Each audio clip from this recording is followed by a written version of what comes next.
reason number two that I'm running is because we cannot allow Donald Trump to be the Republican nominee again. We simply can't.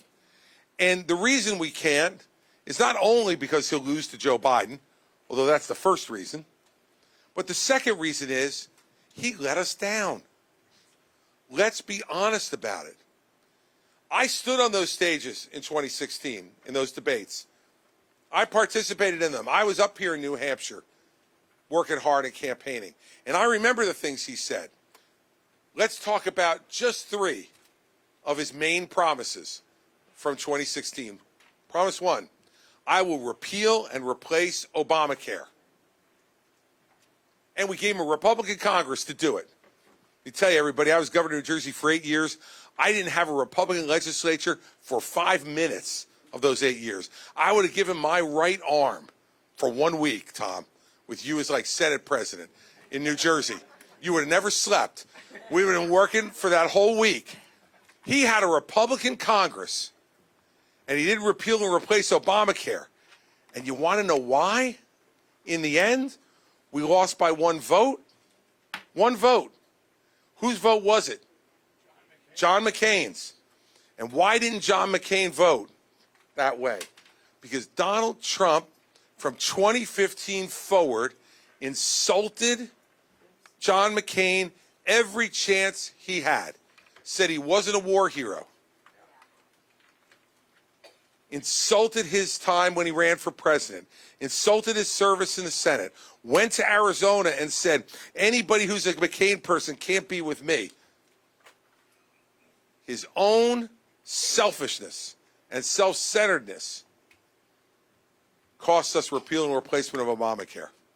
So we still have Obamacare today. Second, this is my favorite one. He's going to build the biggest, most beautiful wall you have ever seen from one end of the border to the next, and Mexico's going to pay for it. Well, let's review the performance. He built 52 new miles of wall in 4 years. 52 miles. He says now, re-elect me and I'll get it all done. Well, if he goes at the same pace that he went his first 4 years, he only needs 110 more years as President of the United States to finish the entire wall. And if you are waiting for the first peso to be delivered from Mexico, to even pay for the 52 miles that we got, it hadn't come. And I will tell you, back in 2015, I met with the president of Mexico at that time, President Peña Nieto, and I asked him what he thought about the wall. And he said, well, we're not big fans. He said, but it's your side of the border. You can do whatever you want, but let me promise you one thing, Governor. We're never, ever, ever paying for it. Ever. And not only has he kept that promise, but so has his successor as well. And so, and he said he's going to fix the immigration system. How does it look? Don't look too fixed to me. But worse than the fact that he didn't achieve it, he never even proposed a piece of legislation to fix our broken immigration system. Promise number 3. I am a businessman, and I will balance the budget in 4 years by cutting wasteful Washington spending. In 4 years, he added $6 trillion to the national debt. $6 trillion in 4 years. He ran up more debt in one term than any president in American history, and we shouldn't be surprised. That's why he runs his business. Well, that's right. And I was just going to give you an example of that. I'm going to take you on the road with me all the time. He's teeing me up. Because, you know, he had businesses in New Jersey when I was governor. He had casinos in Atlantic City, and they went bankrupt 3 times. Now, let me ask you something. How stupid do you have to be to lose money in a casino? The only people who lose money in a casino are us.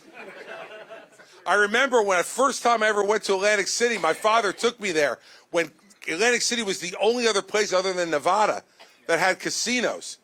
And I went in to the casino, and I was 18 years old, so I was allowed to play, and I won $50 playing blackjack. I thought I was the hottest thing in the world. And my father said, well, let's go for a walk outside for a little while. We'll take a break. So he took me outside, and we were walking on the boardwalk in Atlantic City. And he said, I want you to see you look at all these big, beautiful hotels? I said, yeah. And he goes, they don't build those because you win. But even with that advantage, Donald Trump had to go bankrupt 3 times. And then I'll give you one story from when I was governor. When I became governor, and hold up Eaton there, okay, Jim, because he's going to fall over on this. I had an $11 billion deficit that I inherited on a $29 billion budget. $11 billion deficit.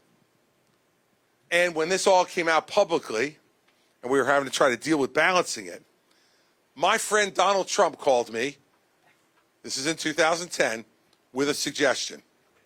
He said to me, Chris, go bankrupt. I said, no, you don't understand, Donald. States are not allowed to go bankrupt. And he goes, no, I know. Just do it anyway. He said, it'll be tied up in the courts for years.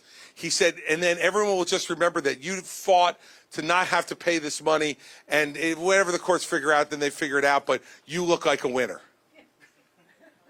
That was his suggestion to me. So should we be surprised that he ran up $6 trillion in debt in 4 years? And what do you think he'll do when he never has to answer to you again? He's got 4 years to do whatever he wants. See, I'm for many of his policies. I remember, I was the first one to endorse him after I dropped out of the race. I chaired his transition. I chaired his opioid and drug abuse commission. This will keep you up at night. I played Hillary Clinton in debate prep in 2016.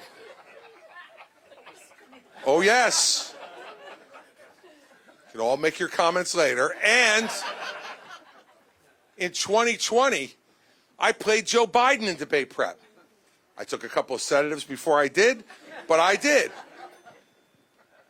So I'm not some never Trumper. I am against him because he let us down on the issues that he made us the biggest promises on. If you like Donald Trump's policies, why in the hell would you ever hire him to make sure they happened? He's already proven he can't do it. And if you think next time's going to be easier than last time, I will tell you, no chance, because of all of his other conduct. So I want to be clear that I oppose him for his incompetence. I oppose him for his broken promises before we ever get to any of the criminal indictments.